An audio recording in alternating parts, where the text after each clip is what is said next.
बक्सवाहा की rock paintings पर Madhya Pradesh high court ने सख्त रुख अपनाया है। बेजान से दिखने वाले ये 3000 साल पुराने शैल चित्र एक बार फिर सुर्खियों में हैं। बक्सवाहा के जंगलों में दुर्गम कंदराओं के बीच 3000 साल पुरानी आदिम सभ्यता के शैल चित्रों की लंबी सीरीज होने का दावा जून के माह में वाई साहब बुंदेलखंड ने किया था। बड़ी बात है कि बीते जून माह में वाई साहब बुंदेलखंड की टीम ने स्थानीय पर्यावरण कार्यकर्ताओं व आदिवासियों के साथ घने जंगलों के बीच शैल चित्रों को कैमरे में कैद किया था। वहीं इससे पहले हीरा उत्खनन को लेकर देश के तमाम साथियों ने बक्सवाहा जंगल बचाओ अभियान के तहत मुहिम चलाकर जंगल बचाने की जद्दोजहद की है। गौरतलब है कि मध्य प्रदेश नागरिक उपभोक्ता मंच के अध्यक्ष डॉक्टर पीजी नाथ पांडे ने जबलपुर हाई कोर्ट में पीआईएल दाखिल कर शैल चित्रों को बचाने की अपील की है।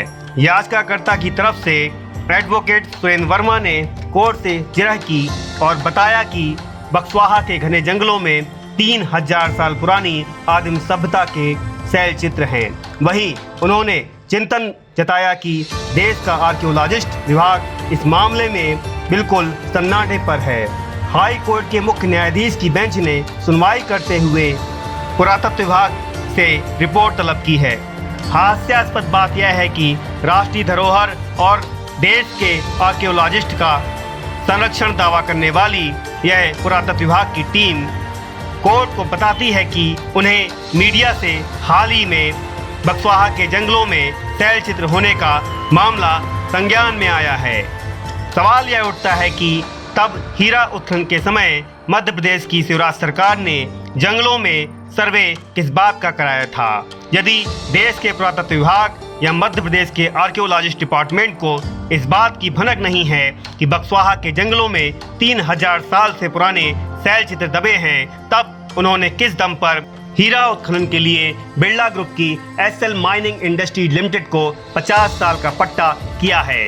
देश के पर्यावरणविद और तमाम स्थानीय कार्यकर्ताओं में युवा सामाजिक कार्यकर्ता अमित भटनागर, डॉक्टर शरद कुमरे आदि तमाम लोग इस आदेश से जहां खुश हैं, वहीं उन्होंने सवाल उठाया है कि एनजीटी ने जिस तरह से मध्य प्रदेश सरकार को फटकार लगाई है कि 2,15,000 पेड़ों को काटने का दम भरने वाला मध्य प्रदेश का ये प्रोजेक्ट बक्सवाहा के जंगलों का जिस तरह से विनाश करेगा, वहीं शैल चित्रों को भी दफन कर देगा।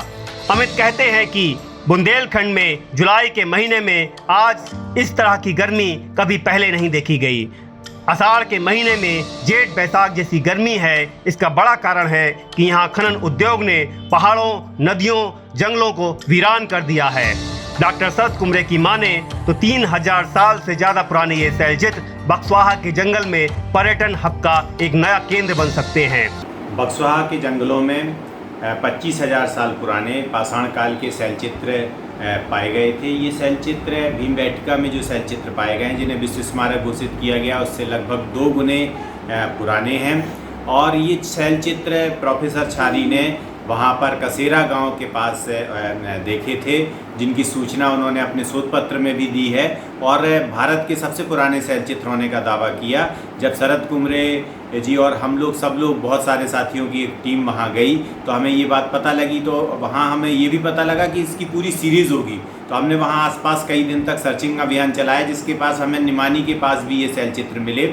और ये शैल चित्र उतने ही पुराने हैं, लेकिन ये शैल चित्र काफ़ी क्षतिग्रस्त स्थिति में हैं। कई शैल चित्र नष्ट हो चुके हैं, कई शैल चित्र नष्ट होने के कगार पे हैं। और अभी हाई कोर्ट का एक डिसीजन आया, निर्णय आया है, जिसमें हाई कोर्ट ने इन शैल चित्रों को जानकारी मांगी है और इन शैल चित्रों में जो हीरा खनन होने वाला है, इस हीरा खनन उससे इन शैल चित्रों को, क्योंकि ये शैल चित्र अकेले नहीं, यहाँ पर जो आदिवासियों की बस्ती है, उनके टूल्स हैं, उनकी रहवास है, इससे हमारे ये पूरे जो शैल चित्र हैं, ये जो पूरे प्रक्रिया है, ये इस क्षेत्र ही नहीं पूरे देश के लिए एक गौरव की बात है। और अभी हाई कोर्ट ने जो डिसीजन लिया है इनका संज्ञान, क्योंकि ये बिल्कुल नष्ट होने की कगार पे थे। हमने कई बार, हम लोगों ने यहाँ पर पुरातत्व विभाग से भी कई बार चर्चा की, उन्हें संज्ञान में लाई, लेकिन उनकी तरफ से भी अपेक्षित था और हमारे जनप्रतिनिधियों की तरफ से भी उपेक्षित था। लेकिन हाई कोर्ट ने जिस तरह से इसमें संज्ञान लिया है